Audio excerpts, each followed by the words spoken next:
Ok, buenos días a todos, buenos días a los que nos ven, nos escuchan. Hebreos capítulo 8, versículo número 1, por favor.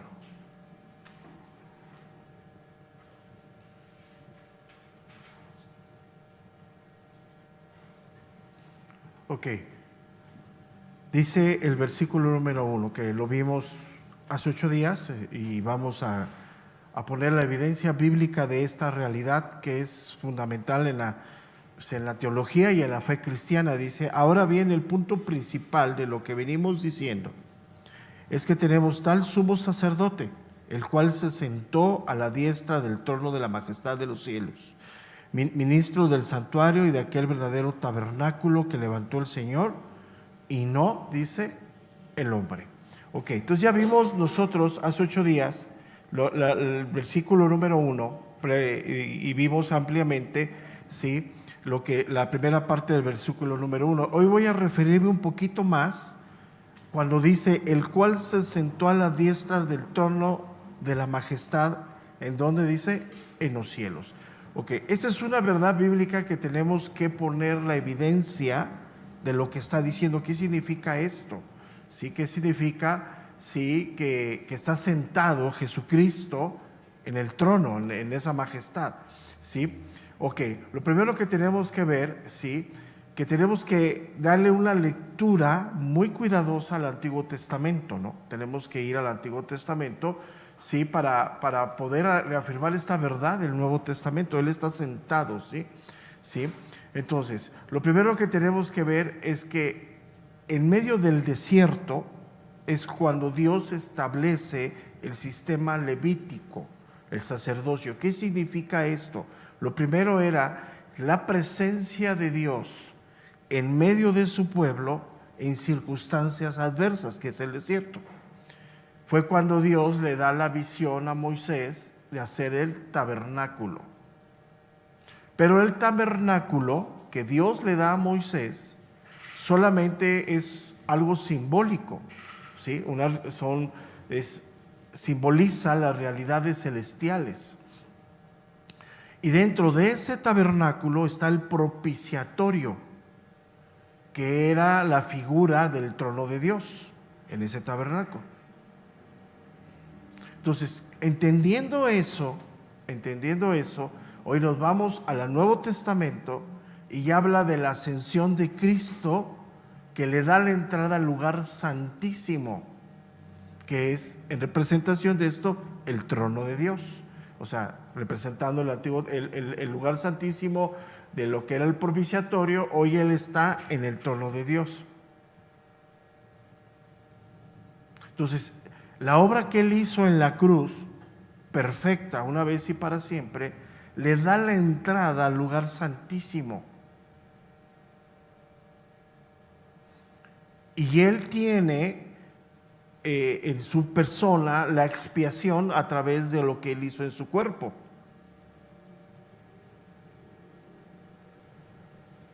Ahora, obviamente pues hay mucho que pensar, pero vamos a lo que dice la Biblia y vamos a ir poniendo esta verdad bíblica. Vamos al libro de los Hechos, capítulo 7, verso número 55.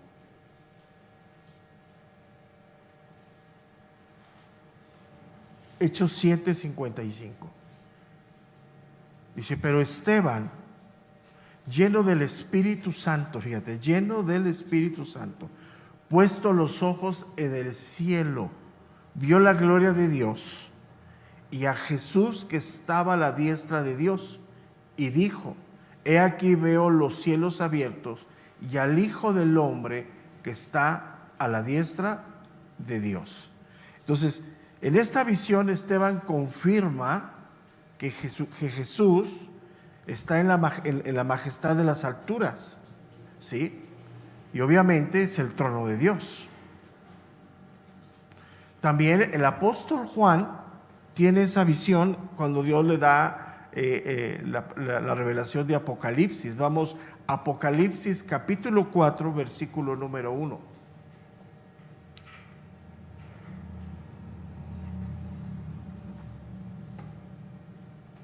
Dice: después de esto miré, Apocalipsis 4:1, y he aquí una puerta abierta en el cielo, Y la primera voz que oí como de trompeta hablando conmigo dijo: sube acá y yo te mostraré las cosas que sucederán después de estas.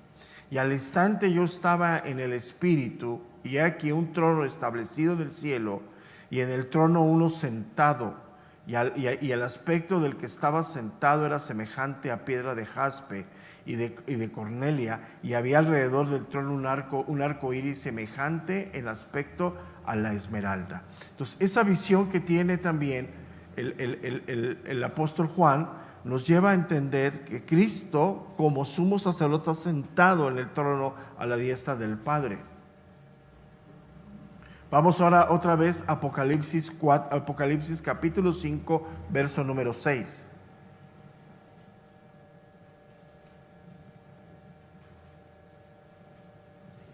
Dice: y miré y vi que en medio del trono y de los 4 seres vivientes y en medio de los ancianos estaba en pie un cordero como inmolado, que tenía 7 cuernos y 7 ojos, los cuales son los 7 espíritus de Dios enviados por toda la tierra.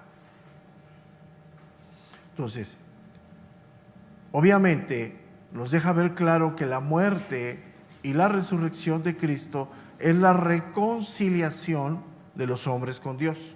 Entonces, en su resurrección, Él ocupa el lugar de honor, el lugar que Él tiene. Sí, por eso los ancianos lo ven así. Seguimos en Apocalipsis, vamos a Apocalipsis capítulo 5, verso número 12.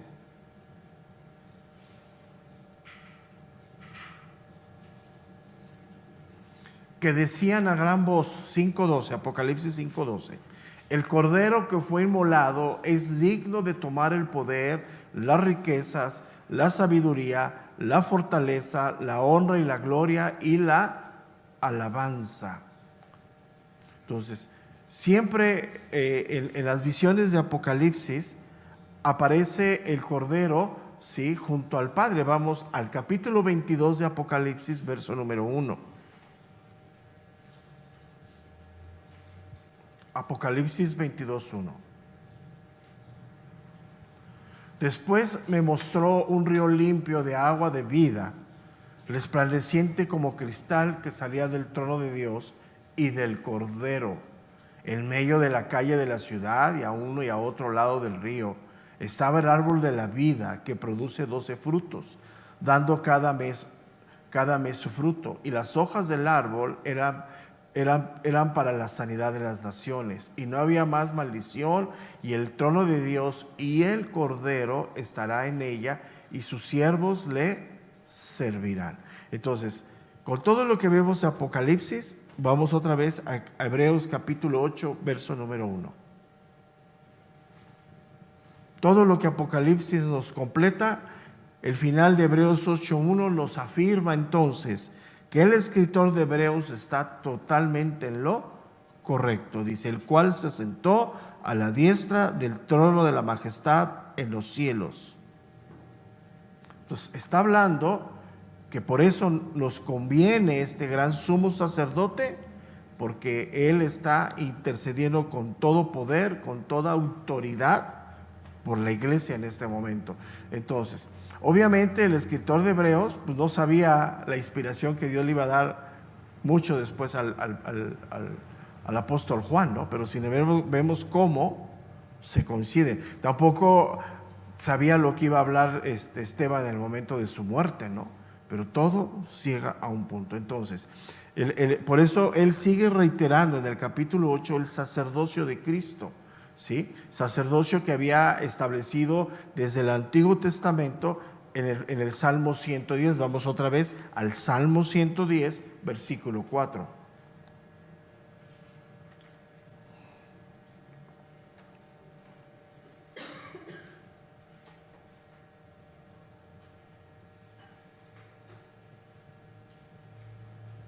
Salmo 110, versículo número 4. Dice: juró Jehová y no se arrepentirá. Tú eres sacerdote para siempre, según el orden de Melquisedec. Y en el verso número 1, de ahí del Salmo 110, Jehová dijo a mi Señor: siéntate a mi diestra hasta que ponga a tus enemigos por estrado de tus pies. ¿Qué significa entonces? Cuando dice Hebreos 8:1, se sentó a la diestra del trono de la majestad, la autoridad soberana de Cristo sobre todas las cosas. Y Él es el que hoy está intercediendo por la iglesia. O sea, pareciera que las cosas no funcionan como dice aquí, ¿no? Pareciera que a veces la iglesia estamos como en una situación muy complicada, solos, pareciera. Entonces, pero no, Él tiene el control absoluto de todas las cosas. Y lo vemos desde el Salmo 110, ¿no? Entonces, cuando vemos esta parte del versículo número 8:1, vemos que el autor de Hebreos pues no sacó de conclusiones personales esto, ¿no? Es totalmente una inspiración del Espíritu de Dios, porque él lo único que conocía era el Salmo 110. Él no conocía lo que se iba a escribir en Apocalipsis, él no conocía el libro de los Hechos, pasaron siglos para esto, ¿no? Pero sin embargo vemos esa parte. Vamos al verso número 2 entonces. Ministro del santuario y de aquel verdadero tabernáculo que levantó el Señor, no el hombre.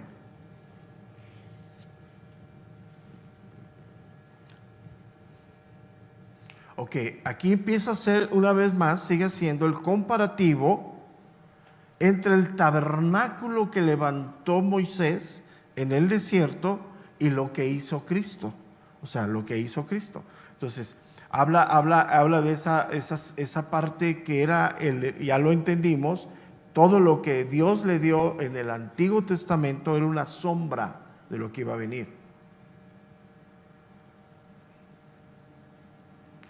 Pero sin embargo vemos que aún el tabernáculo que Dios le da a Moisés era un mandato divino de parte de Dios.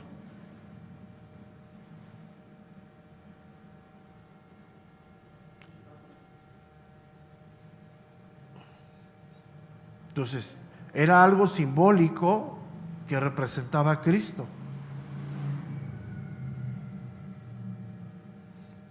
¿Qué sucedía en este tiempo?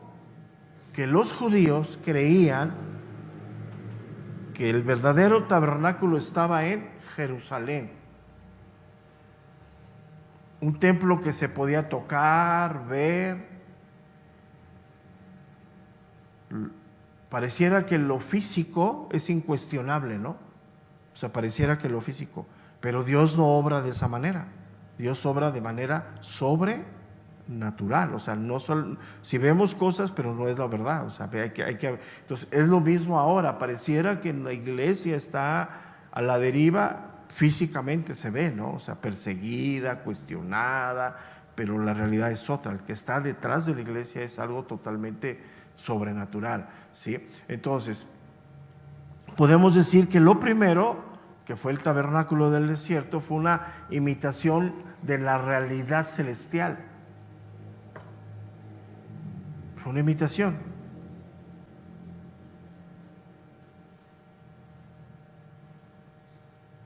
Y hoy, ante la vida que llevamos, pues es una generación bien materialista en la que estamos el día de hoy, ¿no? Todo queremos ver, todo queremos sentir, todo queremos estar seguros de las cosas, pero espiritualmente así no funciona.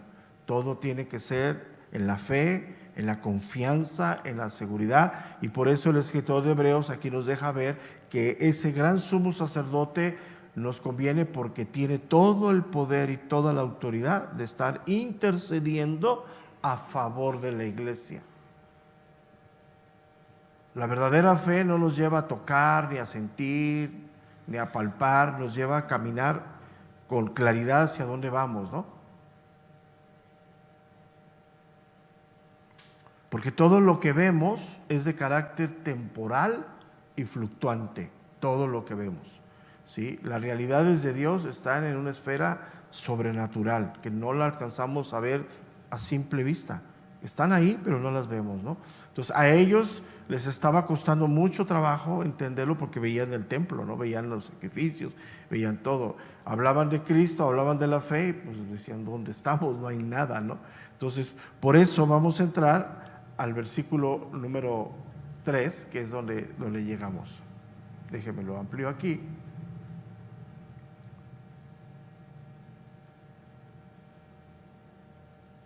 Y aquí lo tenemos. Dice, verso número 3. Porque todo sumo sacerdote está constituido para presentar ofrendas y sacrificios, por lo cual es necesario que también éste tenga algo que ofrecer. Así que si estuviese sobre la tierra, ni siquiera sería sacerdote, habiendo aún sacerdotes que presentan las ofrendas según la ley, los cuales servían a los que es figura y sombra de las cosas celestiales, como se le advirtió a Moisés cuando iba a erigir el tabernáculo, diciéndole: mira y haz todas las cosas conforme al modelo que se te ha mostrado en el monte. Pero ahora tanto mejor misterio es el suyo, cuando es mediador de un mejor pacto, establecido sobre mejores promesas. Porque si aquel primero hubiera sido sin defecto, ciertamente no se habría procurado lugar para el segundo. Ok, entonces vamos a entrar a este bloque. El versículo número 3 nos dice primeramente: porque todo sumo sacerdote está constituido. Esa palabra constituido del griego significa establecer. O sea, el que estableció el sacerdocio, ¿quién fue? Dios. Aunque era una sombra, pero Él lo estableció. Está constituido para presentar. Esa palabra presentar del griego significa atender, significa guiar. ¿Cuál era la labor del sumo sacerdote? Guiar al pueblo al arrepentimiento, al perdón. Y la palabra ofrendas significa un regalo.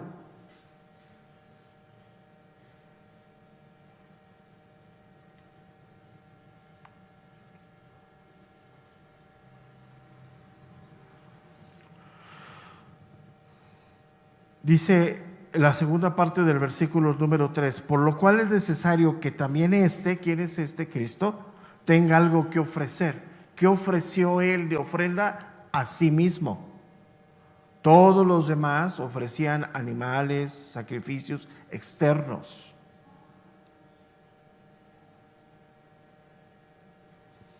Entonces, el sacerdocio tenía la función de mediar entre los hombres y Dios. Era el sacerdote, era la representación de los hombres.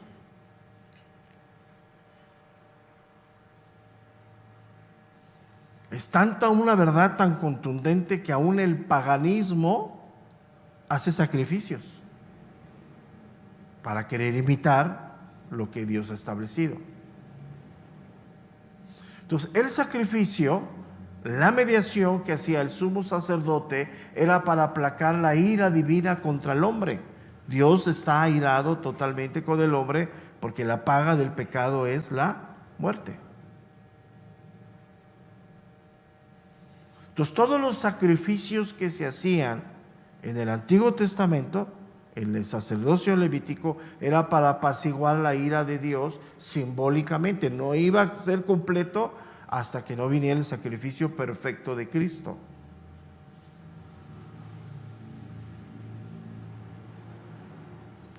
Regresamos al capítulo 5 de Hebreos, versículo número 1.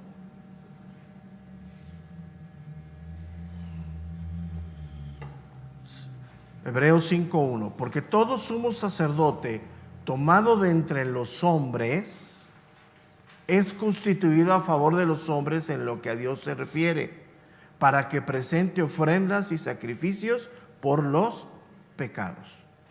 Entonces ya vemos cómo claramente el versículo número 3 nos deja ver claro que los sacerdotes del Antiguo Testamento ofrecían sacrificios externos, tomaban animales y los sacrificaban. Pero dice la parte B, o sea, la segunda parte del versículo número 3, por lo cual es necesario, o sea, que también tenga algo que ofrecer. ¿Por qué es necesario? Porque era algo establecido por Dios. Había que ofrecer sacrificios para apaciguar la ira de Dios. Entonces, cuando Cristo es constituido sumo sacerdote, Él tiene que presentar un sacrificio, pero no un sacrificio imperfecto, sino el perfecto que es Él mismo. Él es el Cordero inmolado, como lo vimos en Apocalipsis.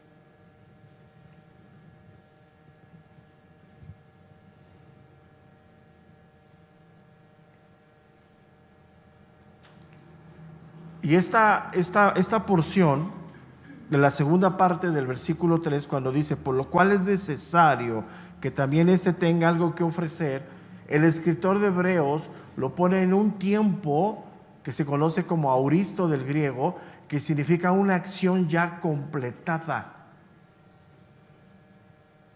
O sea, él ya hizo esa acción completa una vez y para siempre. Entonces, cuando Él asciende a los cielos, tenía que llevar un sacrificio, tenía que haber ofrecido un sacrificio, ¿sí? Pero el sacrificio que Él lleva es su persona, Cordero inmolado. Y al cumplir el sacrificio, todas las demandas de Dios, ya no hay que ofrecer absolutamente nada. Por eso, cuando Él resucita, en el cuerpo se le ven las marcas, porque es la representación de que Él se ofreció como víctima, como sacrificio.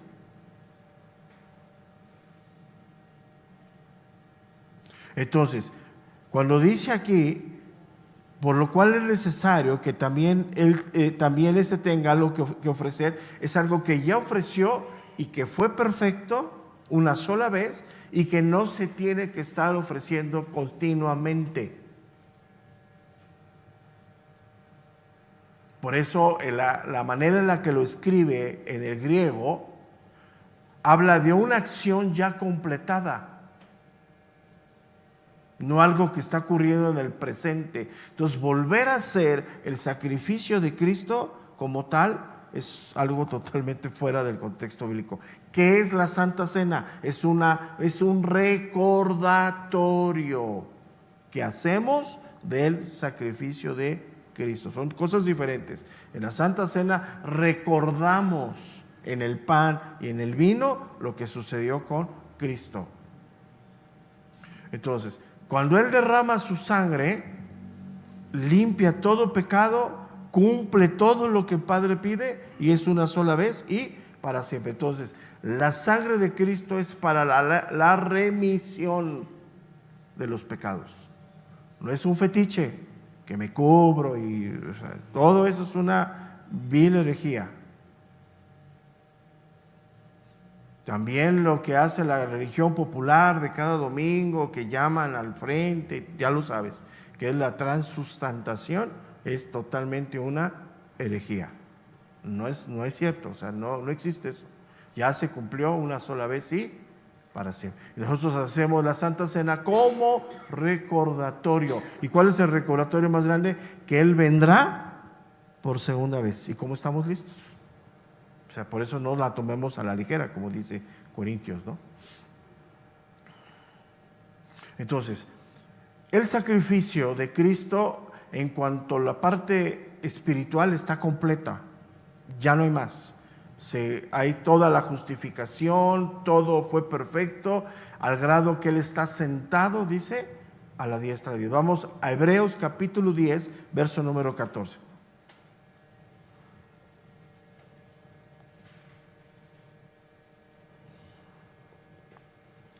Hebreos 10, 14. Porque con una sola ofrenda hizo perfecto para siempre a los santificados. Por una sola ofrenda hizo perfectos, ¿para cuándo? Para siempre. Entonces, solamente una vez, vamos solamente una vez a reconocer por fe el sacrificio de Cristo, solamente una vez se nace de nuevo, solamente una vez Dios nos perdona, todo eso es ¿por qué? Porque el sacrificio de Él fue perfecto. O sea, no es que cada 8 días, nada de eso, todo ha sido una locura. Vamos al verso número 4, dice: así que si estuvieses sobre la tierra, ni siquiera serías sacerdote. ¿No? ¿Por qué? Porque no viene de la tribu de Leví. O sea, no viene de la tribu de Leví, no puede ser sacerdote. No viene de la descendencia de Aarón. porque dice, habiendo aún sacerdotes que presentan las ofrendas según la ley. ¿Por qué escribe eso el escritor de Hebreos? Porque en el momento de la escritura de esta carta seguía el sacerdocio levítico en funciones, seguían sacrificando. Entonces lo primero que vemos es que Cristo no podría servir en lo natural, en lo era natural, ¿sí?, como un sacerdote, porque no venía del sistema levítico. O sea, Dios no se va a contradecir, así lo estableció, pero del linaje de los hombres, no de Cristo. Son cosas diferentes. Entonces él no pertenecía a la tribu de Leví ni a la casa de Aarón, ¿sí?, que había sido lo establecido por Dios. Vamos ahí mismo a Hebreos capítulo 7 verso 13.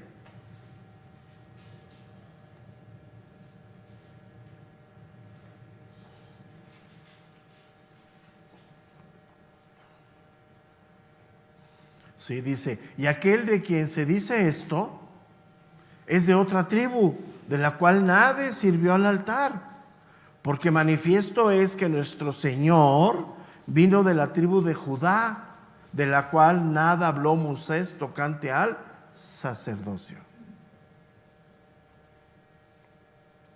Entonces, Cristo jamás ofreció sacrificios de animales, porque Él no podía hacerlo. Fíjate, en este caso Él no vino a abrogar la ley, sino vino a cumplirla.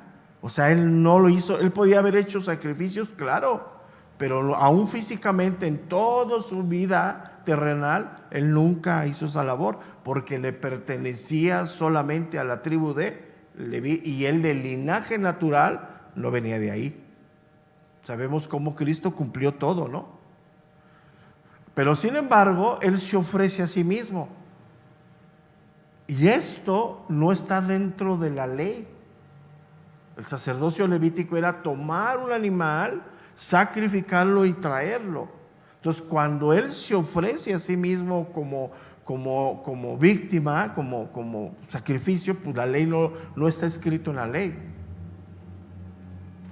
En la ley vemos que está establecido varias clases de animales. Eso tenía que ver con el poder adquisitivo del ofrendante. No es lo mismo ofrecer una paloma que un becerro, ¿no? No era lo mismo. Pero nunca la ley establecía que el sacerdote, se ofreciera a sí mismo. ¿Por qué? Porque eran pecadores. Ya leímos, tenían que ofrecer sacrificio primeramente por ellos y después por los demás. Entonces, así es como nuestro sumo sacerdote queda totalmente descalificado del sacerdocio levítico.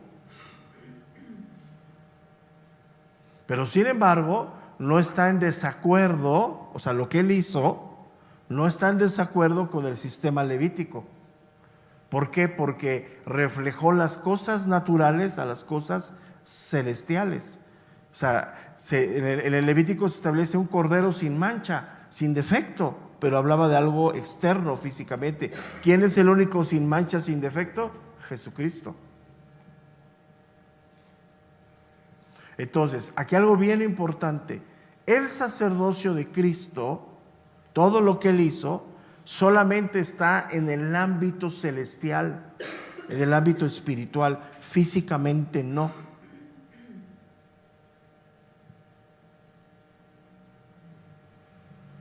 El sacerdocio terrenal, el que de la ley de Moisés, se realizaba en un tabernáculo material físico, real, en tiempo y espacio, reales.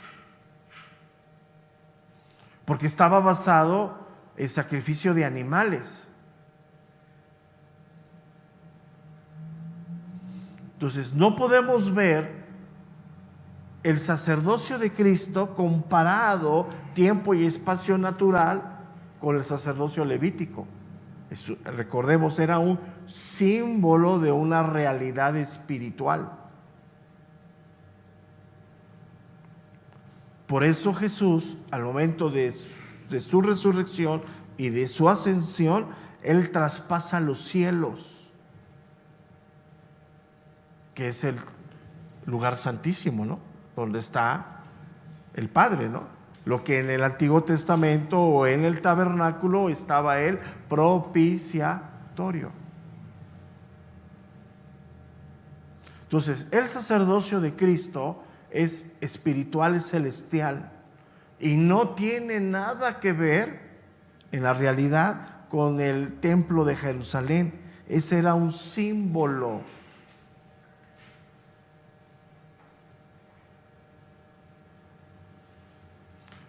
Entonces, por eso ha traído tanta confusión aún a los judíos, ¿no? Entonces, si nosotros entendemos el sacerdocio levítico, el sacerdocio, perdón, de Cristo, tenemos que dejar todas las sombras del Antiguo Testamento. O sea, está escrito en una sombra, nada que ver con la realidad. Las realidades celestiales son diferentes.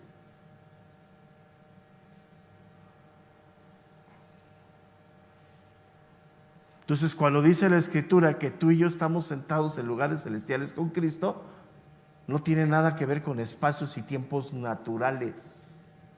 Tiene que ver en el ámbito espiritual. Si has nacido de nuevo, lo vas a ir entendiendo, ¿no? Porque todo lo natural es caduco, se acaba. Dice el verso número 5, Hebreos 8:5, dice: los cuales sirven a lo que es figura y sombra de las cosas celestiales. Sirven a lo que es figura y sombra de las cosas celestiales, como se le advirtió a Moisés cuando iba a erigir el tabernáculo, diciéndole: mira, haz todas las cosas conforme al modelo que se te ha mostrado, dice, en el monte. Entonces, lo primero que vamos a entender aquí, que el ministerio sacerdotal de Jesucristo está en el ámbito espiritual. Vamos a entenderlo tú y yo, en los cielos, espiritual, no en lo natural, no en el templo.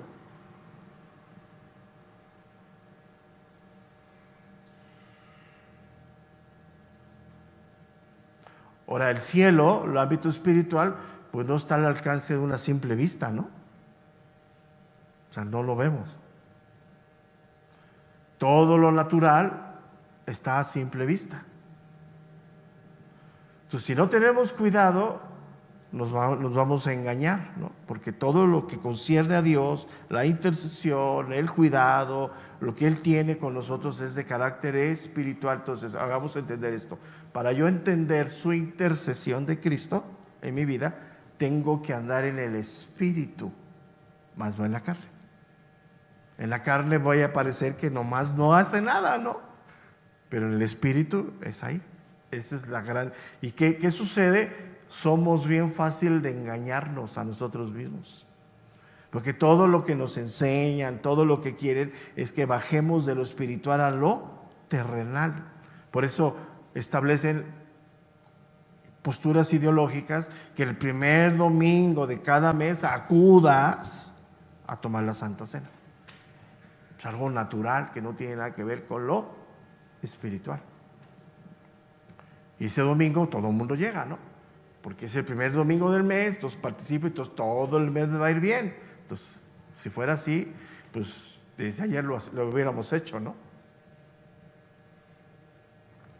Entonces, las cosas, tenemos que aprender verdaderamente el valor de lo espiritual, no de lo natural. O sea, no tienen comparación, ¿eh? No hay manera, no hay punto en que se comparen. Las naturales son pobres, cambian, caducan. O sea, imagínate a Moisés cuando Dios le da la visión del tabernáculo. ¿En qué ámbito se lo dio? O sea, no bajaron los ángeles con una maqueta, ¿verdad? Le dije, aquí hay una maqueta, mira, Moisés, hazlo así. O sea, ¿en qué ámbito se lo dio a Moisés? Es espiritual, porque era la sombra y figura de lo espiritual de Cristo. O sea, todo eso, ¿a quién apunta? ¿Ah? Cristo. Todas las vestimentas, los colores, las texturas, es el carácter de Cristo. Todo apunta ahí. Entonces, el templo de Jerusalén era solo un modelo del santuario de Dios.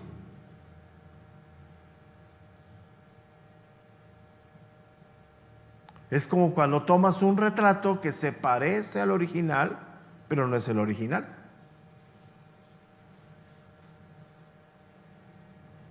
Un retrato sigue siendo una impresión de algo, ¿no? Mas nunca se asemeja a la realidad. Entonces hoy lo que vemos, muchas cosas de las que vemos y vivimos, es la impresión de lo que queremos ver, pero no la realidad. Tenemos que aprender a vivir en el espíritu, cosas espirituales, celestiales, que no están a simple vista, como el sacerdocio de Cristo.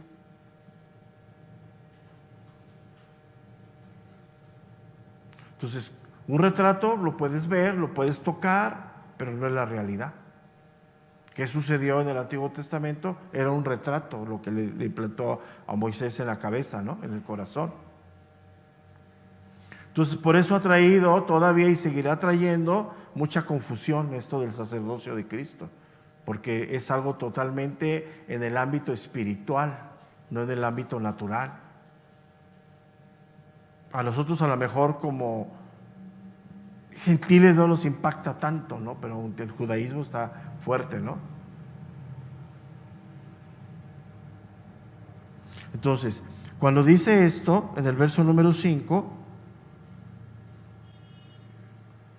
cuando dice, los cuales sirven a la figura sirven a lo que es la figura y la sombra de las cosas celestiales, pues al que le dio toda la visión, todo lo que iba a hacer fue a Moisés, pero no tiene nada que ver con lo que hay verdaderamente en Dios. O sea, podemos decir que aún Moisés lo entendió, lo plasmó, todo lo que hizo, pues no tiene nada que ver con lo que es Dios, ¿no? Es una simple expresión de lo que es Dios, ¿no? O sea, el que es perfecto y que todos, ahora no tenemos ni idea de eso, aquí ni idea, ¿no? O sea, cuando leemos Apocalipsis y calles de cristal, ríos de no sé, ni idea tenemos. O sea, es un simbolismo que está hablando Dios a mentes finitas que ahí medio entendemos, pero en realidad es superior totalmente, ¿no? Entonces, el tabernáculo del desierto solamente era una representación de la grandeza de Dios. Era algo provisional hasta que llegara el verdadero novio de la iglesia, ¿no? Que es Jesucristo, ¿no? Pero aún así, que era una ilustración, era algo fiel a la realidad. Por eso hay que volver a retomar el tabernáculo, hay que seguirlo estudiando, ¿no? Porque nos muestra el carácter de Cristo. Es como si estuviéramos viendo un retrato. ¿Y qué ves en el retrato? ¿No? Pues veo esto, veo lo otro. Tenemos que aprenderlo, ¿no?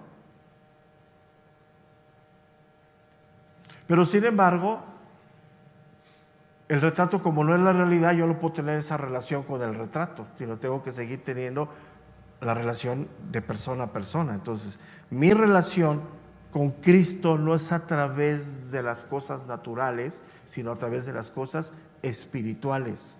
Yo me relaciono en mi nueva naturaleza, en mi ser interior, con aquel que es mi sumo sacerdote, no en lo natural.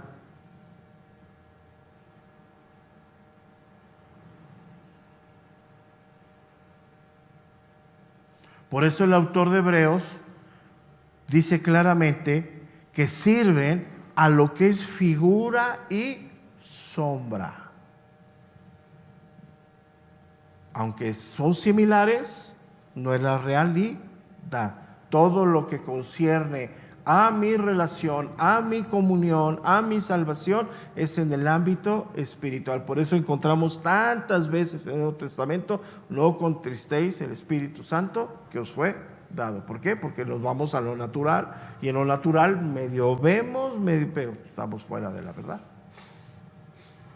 La palabra figura indica una representación visual de un objeto. una representación fiel, pero nunca es la realidad. O sea, figura, es una realidad. Y una sombra habla tiene la forma externa del objeto, pero es algo sin sustancia. O sea, ves, pero no es algo sin sustancia. Por ejemplo, si vemos una sombra de algo, podemos adivinar qué es el objeto, pero no es la realidad. Entonces, todo lo físico en esta relación con Dios es una sombra de las realidades eternas de Dios. Pero yo necesito a través del Espíritu ver las realidades, mas no a través de lo natural, que es lo que está diciendo aquí. El sacerdocio levítico era natural, el sacerdocio de Cristo es espiritual. Entonces, como dice, como se le advirtió a Moisés cuando iba a elegir el tabernáculo, diciendo: mire ya las cosas conforme al modelo que se te ha mostrado en el monte. Esa palabra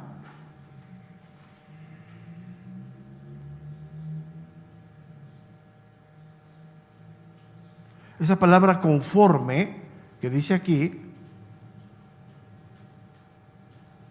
dice: mira y haz las cosas conforme. Esa palabra conforme significa a la manera de.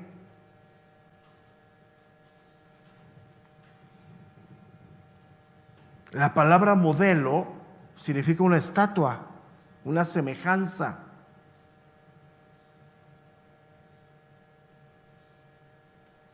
O sea, él tuvo una visión del lugar celestial, ¿sí?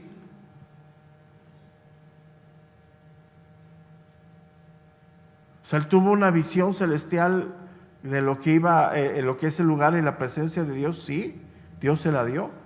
¿En dónde vemos eso? Nada más para que lo anoten, en Éxodo 25:40.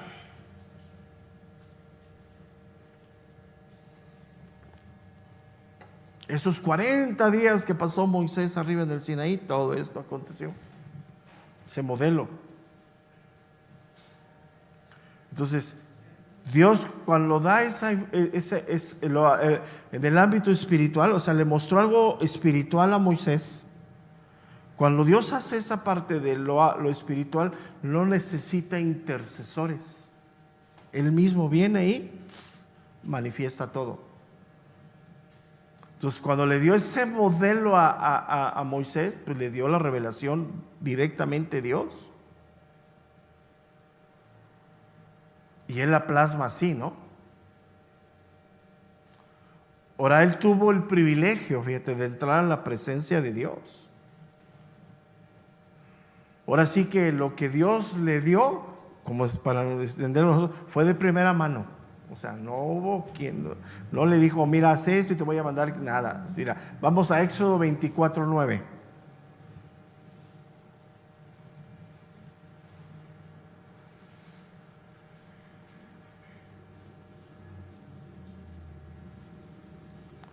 Éxodo 24, versículo número 9.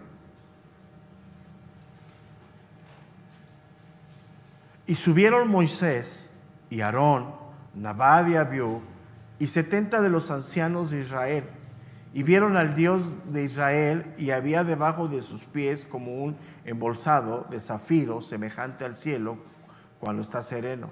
Mas no extendió su mano sobre los príncipes de los hijos de Israel, y vieron a Dios, y comieron y bebieron. ¿Cómo hicieron todo eso? Bueno, todo eso se conoce como una visión, una teofanía, una representación de Dios. Ahora, ¿por qué? Porque nadie puede ver a Dios, ¿estás de acuerdo conmigo? Pero sin embargo Dios así lo manifestó. Entonces, cuando ellos subieron al monte, vieron una teofanía. Cuando Dios de alguna manera, es inexplicable, se hace visible a los hombres, solamente en ellos.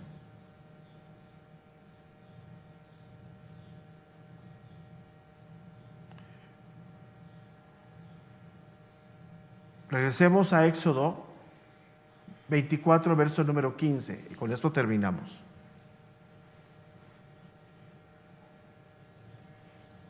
Aquí ya aquí es a Moisés directamente, ya no a tanta gente, a Moisés. Éxodo 24, 15. Entonces Moisés subió al monte y una nube cubrió el monte.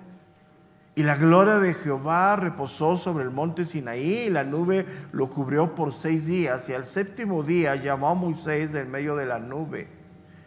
Y la apariencia de la gloria de Jehová era como un fuego abrasador en la cumbre del monte a los ojos de los hijos de Israel. Y entró Moisés en medio de la nube y subió al monte. Y estuvo Moisés en el monte 40 días y 40 noches. Le dio la ley, le dio las tablas, le dio el tabernáculo. Fue Dios obrando de una manera sobrenatural sobre Moisés. Pero era una sombra lo que iba a hacer. La realidad de que todo eso era Cristo. Entonces, como vemos aquí, las instrucciones de Dios a Moisés fueron claras, pero aquí algo bien importante, se las dio en el ámbito espiritual, no natural. Él no vio, tocó, sintió, nada.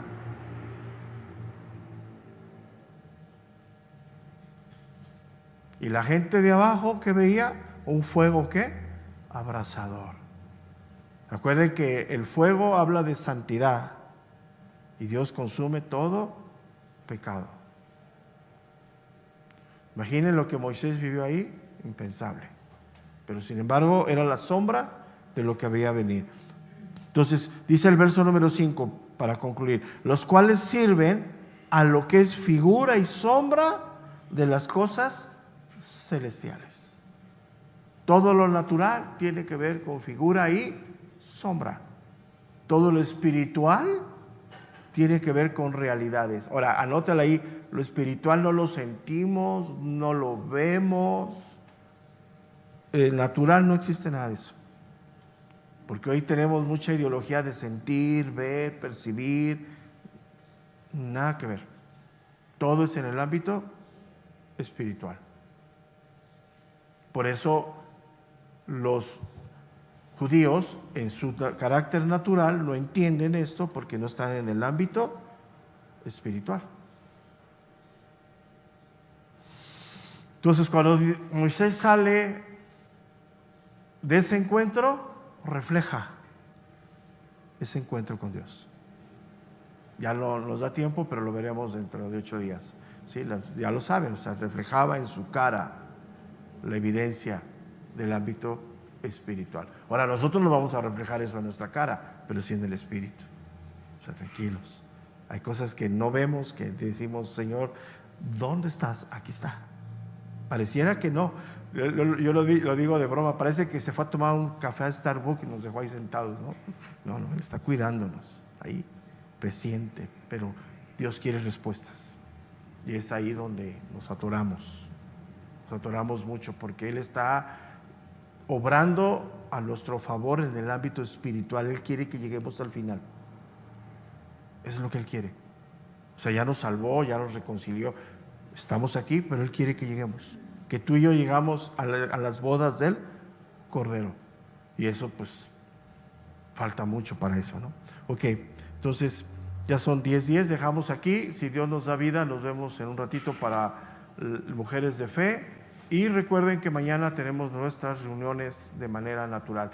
Ahorita estamos suspendidas las enseñanzas de matrimonios en lo que el pastor César se está recuperando de la operación, pero ya en unas semanas que esté bien, ya regresamos a nuestras actividades normales. Entonces, en un ratito más, unos 20 minutos, 30 minutos, tenemos nuestra enseñanza de Mujeres de Fe. Y mañana nuestras reuniones del ámbito normal. ¿Ok?